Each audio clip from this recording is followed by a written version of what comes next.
Welcome back to the channel guys. आज की video में हम अगेन एक एसएमई आईपीओ के बारे में बात करने वाले हैं। ये आईपीओ आज के दिन ही क्लोज होने वाला है एंड मार्केट में करेंटली इसकी बहुत ज्यादा डिमांड है। टू बी एग्जैक्ट 50.67% का करेंटली ग्रे मार्केट प्रीमियम चल रहा है, जो कि 60,800 रुपए का प्रॉफिट बता रहा है एक लॉट के ऊपर। एंड मैं और किसी नहीं BLT लॉजिस्टिक्स के आईपीओ के बारे में बात करने वाला हूँ। ये आईपीओ एक book building type of IPO है। 9.72 करोड़ रुपीस का इशू साइज रहेगा। ये एसएमई कैटेगरी में आईपीओ आने वाला है एंड ये BSE के एसएमई सेगमेंट में लिस्ट होएगा। इसमें गाइस 10 रुपए की फेस वैल्यू दे रखी है। 71 to 75 रुपीस का प्राइस बैंड दिया गया है। इंडिविजुअल कैटेगरी में अप्लाई करने के लिए मिनिमम 2 लॉट की एप्लीकेशन लगेगी, जो कि 3200 शेयर की रहेगी, जिसमें 2,40,000 की मिनिमम एप्लीकेशन लगानी ही होगी। स्मॉल HNI कैटेगरी में मिनिमम गाइस 3 लॉट की एप्लीकेशन लगेगी 4,800 शेयर की, जो कि 3,60,000 रुपए की रहेगी। एंड बिग HNI कैटेगरी में मिनिमम 9 लॉट्स की एप्लीकेशन लगेगी, जो कि 14,400 रुपए की रहेगी 10,80,000 शेयर की। एंड अगर बात कर लें इस कंपनी के बारे में, ये कंपनी है क्या एंड करती है। ये कंपनी इनकॉर्पोरेट हुई थी 2011 में। ये basically guys surface transportation provide करती है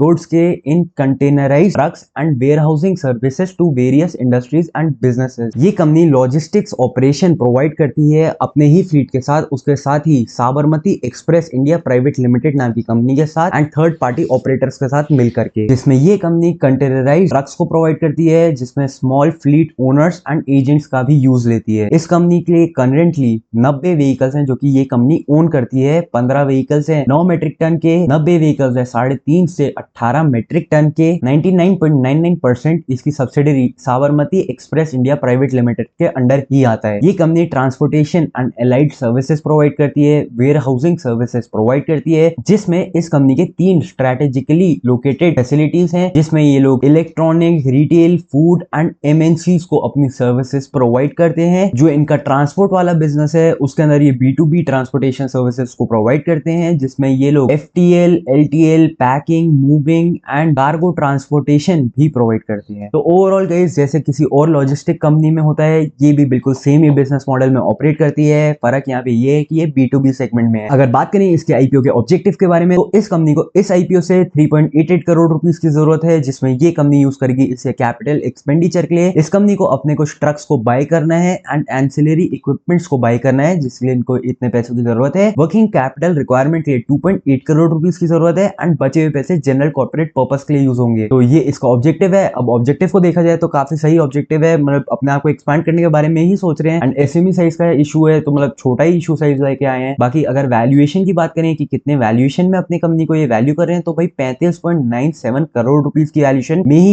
ये आईपीओ लेके आ रहे हैं। तो मतलब बहुत ही ज्यादा छोटे साइज की कंपनी है। एंड अगर इस कंपनी के बारे में बात करें तो ये दिल्ली बेस्ड कंपनी है एंड लॉजिस्टिक सर्विस में ऐसे छोटे प्लेयर्स कई सारे होते हैं। बाकी अगर अब बात करें इसके लीड मैनेजर के बारे में, तो Beeline capital advisors private limited इसका लीड मैनेजर है। एंड अगर बात करें इसके ट्रैक रिकॉर्ड की, तो भाई सॉलिड ट्रैक रिकॉर्ड है। अब मैं इसलिए ये कह रहा हूँ क्योंकि जितने भी इनके इश्यूज आए हैं ना आज तक, वो सारे ही पॉजिटिव में लिस्ट हुए हैं। अगर कुछ इश्यूज हैं जो कि नेट जीरो में लिस्ट हुए हैं, कहने का मतलब है कि इन इश्यूज में लिस्टिंग बिल्कुल जीरो ही है, एट पार लिस्टिंग हुई है, but most of the issues positive में ही लिस्ट हुए हैं। अगर इस कंपनी की आप क्लाइंट लिस्ट देखेंगे, तो ये सारे इसके क्लाइंट्स हैं जिसके साथ ये कंपनी काम करती है। एंड कई सारे बड़े बड़े नाम है एंड कई सारी कंपनीज हैं जो कि आपने ऑलरेडी देखी होंगी। बाकी अब बात कर लेते हैं इस कंपनी के फाइनेंशियल्स के बारे में। इस कंपनी ने 2 साल के डेटा दे रखा है, 2024 एंड 2025। 2024 में इसका जो रेवेन्यू था ये 40.73 करोड़ पे था। 2025 में ये बढ़ करके 49.43 करोड़ पे पहुंच गया। प्रॉफिट आफ्टर टैक्स 2024 में इसका 3.13 करोड़ पे था, 2025 में बढ़ करके 3.84 करोड़ पे पहुंच गया है। अगर इसके बोरोइंग्स की बात करें तो 2024 में 12.02 करोड़ रुपीस की बोरोइंग है एंड 2025 में बढ़ करके 13.65 करोड़ रुपीस पे आ गई है। तो इनका जो रेवेन्यू है ये ऑलमोस्ट 21% पे ग्रो करा है। जो इनका प्रॉफिट आफ्टर टैक्स है ये 23% पे ग्रो करा है। एबिटा की बात करें तो 8.48 करोड़ रुपीस पे एबिटा था 2024 में, जो कि बढ़ करके 9.56 करोड़ पे पहुंच गया 2025 में। तो ओवरऑल एबिटा वाइज देखा जाए तो ये सही परफॉर्म कर रही है। एबिटा मार्जिन भी इसके 19.44% है। अगर बात करें इसके ROE की, तो ये नेगेटिव 30.88% पे है।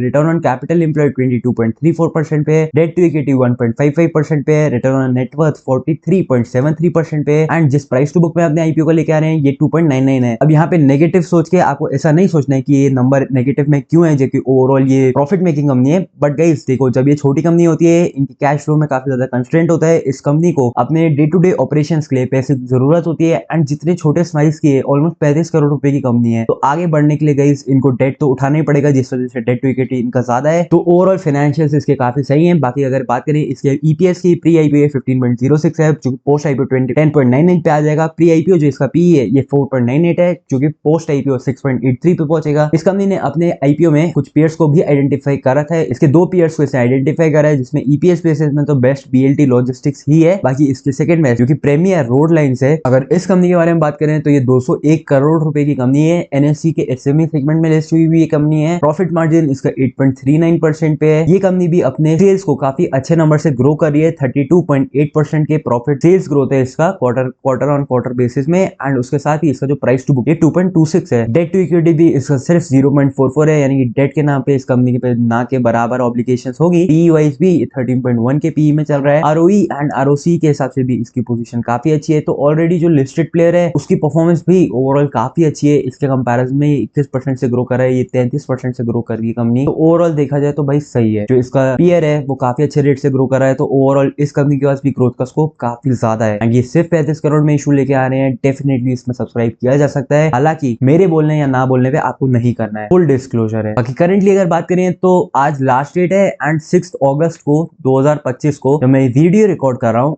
अभी तक करंटली क्यूआईबी में कई 33 टाइम्स ये ओवर सब्सक्राइब हो चुका है। एचएनआई कैटेगरी में ये 390 टाइम ओवर सब्सक्राइब हो गया है। एंड रिटेल कैटेगरी जो कि इंडिविजुअल कैटेगरी में उसमें 285 टाइम ओवर सब्सक्राइब हो गया है। तो भाई इतने ज्यादा सब्सक्रिप्शन के फिगर्स आ ही गए हैं, डेफिनेटली इसमें अप्लाई करना चाहिए। मैं इसमें अप्लाई डेफिनेटली करने वाला हूँ। एंड अगर आपको ये चीज करनी है भाई, अपने फाइनेंशियल मैनेजर से एडवाइजर से एडवाइस लेकर के ही करना है। मेरे वीडियो को एडवाइस के तौर पर नहीं लेना है, क्योंकि नुकसान होगा, उसमें मैं आपकी किसी भी तरीके से हेल्प नहीं कर पाऊंगा। ये वीडियो आपको यही पसंद आए, वीडियो को सबसे लाइक कर देना, चैनल को सब्सक्राइब कर देना। एंड आजकल गाइस ये लॉजिस्टिक्स कंपनी का काफी ज्यादा अच्छी सेक्टर है मेरे हिसाब से। ओवरऑल भाई ये लॉजिस्टिक्स वाले स्पेस में ना डेफिनेटली आपको इसके कुछ कंपनीज में जो कि अच्छे मार्जिन से ग्रो कर रही है ना, उनमें डेफिनेटली पोजीशन बनानी चाहिए। मैं कंपनी का नाम तो नहीं लूंगा, बट यस गाइस मेरे हिसाब से जैसे जैसे आगे करके ये ऑनलाइन पेनिट्रेशन बढ़ेगा, जैसे जैसे लोग और ऑनलाइन शॉपिंग करने लगेंगे, जिस तरीके से नॉर्मल रिटेल चेन्स खोल रही है, जैसे जैसे ये सारी ग्रो करेंगी, डेफिनेटली गाइस ये लॉजिस्टिक्स इन चीजों का स्कोप बहुत ज्यादा है। एंड ऐसी कंपनी आगे चल करके काफी अच्छे स्पीड से ग्रो कर सकती हैं। ये वीडियो कहीं पसंद आए, वीडियो को लाइक कर देना, चैनल को सब्सक्राइब करना मत भूलना। मिलता हूँ बहुत जल्दी को न्यू वीडियो के साथ। Till then bye guys.